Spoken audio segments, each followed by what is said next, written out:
सांगजिन येली से पूछता है कि क्या लिटिल फॉक्स कभी भी वापस आ सकता है। अगर जरा से भी उम्मीद होगी तो फिर मैं सब कुछ करने के लिए तैयार हूँ। येली कहता है मैं भी चाहता हूँ कि ऐसा चमत्कार हो जाए, लेकिन तुमने देखा ही होगा कि ज़ोयू किस तरह से दूसरे लोगों को मारता है। उसका सोल हमेशा के लिए गायब हो जाता है, वो फिर कभी भी पुनर्जन्म नहीं ले पाते। लिटिल फॉक्स के फॉक्स फैमिली में कोई भी रिलेटिव्स नहीं लग रहे थे, तो फिर उसे पहले जियाओ पहाड़ी पे आए हुए पाइन ट्री के नीचे दफनाया हुआ है। ये सब कुछ खत्म हो जाए उसके बाद फिर तुम उससे मिलने जा सकते हो। अभी तुम्हारे दूसरे मास्टर बहुत ही ज्यादा सैड है, तो तुम्हें उसे समझना चाहिए। अभी लड़ाई शुरू होने वाली है, तो इस मामले को हम थोड़ी देर के लिए साइड में रख देते हैं। मैं बाद में उसे समझाने की कोशिश करूंगा, वो धीरे धीरे शांत हो जाएगा और फिर तुम्हें एक्सेप्ट कर लेगा।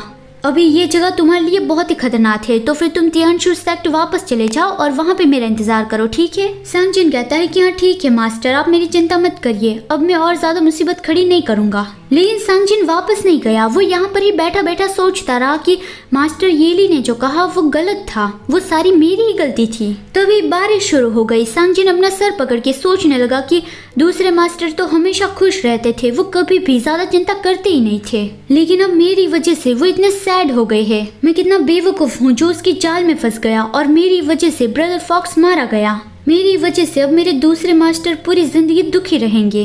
वो कितना खूबसूरत कपल था, लेकिन मेरी वजह से अब दोनों साथ नहीं है, तो अभी ही मैं यहाँ से नहीं जा सकता। सब कुछ मुझसे ही जुड़ा है, तो फिर मुझे ही इसका एंड करना होगा। वो ये सब कुछ सोच रहा था, तब ज़ोयू वहाँ पे पहुंचा। उसके हाथ में सांगजिन का वो फीदर था जो सांगजिन ने ही उसे दिया था। सांगजिन भी समझ गया कि हाँ, मैं तो ये भूल ही गया था कि मेरा टेल फीदर अब भी उसके पास है। अगर मैंने अपनी ब्रीथ को कवर कर लिया, फिर भी वो मेरे टेल फीदर की वजह से वो मुझे ढूंढ सकता है।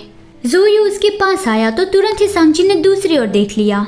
ज़ोयू कहता है कि तुम तो बहुत ही बेचारे लग रहे हो। देखा, मैंने सही कहा था ना, कोई भी तुम्हें अपने पास नहीं चाहता। अब तुम्हारे पास जाने के लिए कोई भी जगह नहीं है, तो फिर तुम मेरे पास आ सकते हो। मेरे साथ चलो, इस बार तो मैं तुम्हें माफ कर दूंगा, लेकिन नेक्स्ट टाइम तुम कोई भी गलती नहीं कर सकते। सांगजिन कहता है ज़ोयू, क्या तुम्हें अब भी ये समझ में नहीं आया है? तुमने जो किया उसके बाद ये पॉसिबल ही नहीं कि मैं तुम्हारे पास वापस आ जाऊं, और ऊपर से तबाही लाना तुम्हारे नेचर में है। मैं एक दिव्य पक्षी हूँ जो जिंदा जीवों को प्रोटेक्ट करता हूँ। हम कभी भी साथ नहीं रह सकते। ज़ोयू को ये अच्छा नहीं लगा कि ये सारी बकवास बातें हैं। वो सांगजिन का हाथ पकड़ के अपने पास खींचता है और कहता है कि ऐसा पॉसिबल ही नहीं है, लेकिन मुझे इस बात पे यकीन ही नहीं है। शायद तुम्हें ये अंदाजा नहीं है कि मेरी फ्रीडम मिलने के बाद मैं कितना स्ट्रांग बन गया हूँ। तुम्हारे मास्टर्स भी मेरा कुछ भी नहीं कर सकते। अगर मैं चाहूँ तो अपने पैरों तले उससे कुचल सकता हूँ। ऐसा कुछ भी नहीं है जो मैं नहीं कर सकता। सांगजिन कहता है तो फिर तुम लिटिल फॉक्स को वापस ला दो, जितने भी लोगों को मारा है उन सबको फिर से जिंदा कर दो। इस दुनिया को तबाह करने का आइडिया छोड़ दो और फिर से खुद को वहाँ पे बांध लो, या फिर खुद मर जाओ। उसके बाद ही मैं तुम्हारे साथ चलूंगा।